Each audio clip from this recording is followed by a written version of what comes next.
G மீடியாவிடம் உள்ள ஆவணங்களின்படி exon global private limited நிறுவனத்தின் விவகாரத்தில் NARCL மற்றும் IDRCL-இன் அங்கீகரிக்கப்பட்ட கோரிக்கை தொகை சுமார் ரூபாய் 2172 கோடியாக இருந்தது. இந்த வழக்கில் அமைக்கப்பட்ட கமிட்டி ஆஃப் கிரெடிட்டர்ஸ் குழுவில் NARCL-க்கு மட்டும் 100% வாக்குரிமை இருந்தது.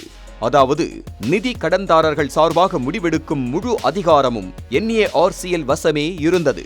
ஆனால் நோ டியூ சர்டிபிகேட் வழங்கப்பட்ட போது கதை முற்றிலும் மாறியிருந்தது.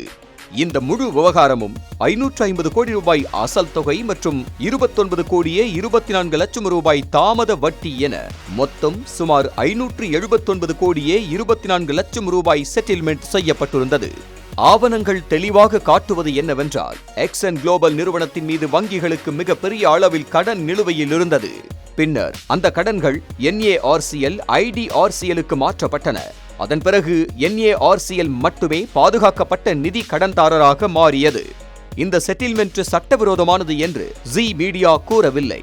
ஆனால் எங்களிடம் உள்ள ஆவணங்கள் எழுப்பும் கேள்விகள் மிகவும் முக்கியமானவை. அங்கீகரிக்கப்பட்ட கோரிக்கை தொகை 2172 கோடி ரூபாய். ஆனால் இறுதி செட்டில்மெண்ட் 579 கோடியில் முடிக்கப்பட்டுள்ளது.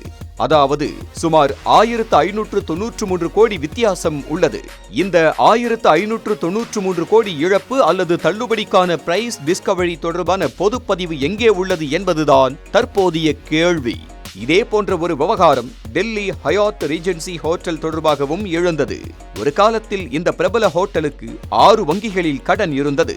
கடனை திருப்பிச் செலுத்த முடியாததால் ஹோட்டல் பறிமுதல் செய்யப்படும் நிலை ஏற்பட்டது. அதன் பின்னர் ஹோட்டல் நிர்வாகம் கடல் தீர்வு முன்மொழிவை வழங்கியது.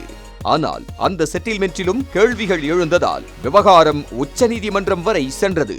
பிகாஜி காமா பிளேஸில் உள்ள ஹயாத் ஹோட்டலின் மதிப்பீடு, வங்கிகளின் அசல் ஆவணங்கள் மற்றும் நிலுவைத் தொகை விவரங்களை நீதிமன்றம் கோரி உள்ளது. தற்போது அந்த வழக்கு நீதிமன்றத்தில் நிலுவையில் உள்ளது. இந்த விவகாரம் குறித்து NARCL தரப்பின் விளக்கத்தை அறிய எங்கள் குழு அனைத்து முயற்சிகளையும் மேற்கொண்டது.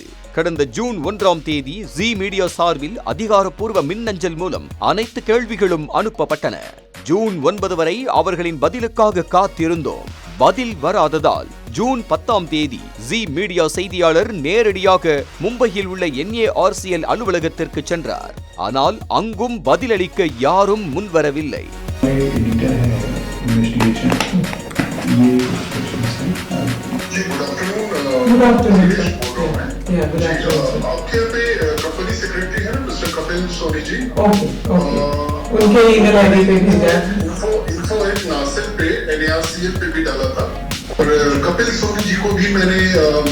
அது மட்டுமல்லாமல் NARCL-இன் இந்த செயல்பாடு குறித்து நிதி அமைச்சகத்தின் கவனத்திற்கும் கொண்டு செல்ல எங்கள் குழு முயற்சி செய்து வருகிறது.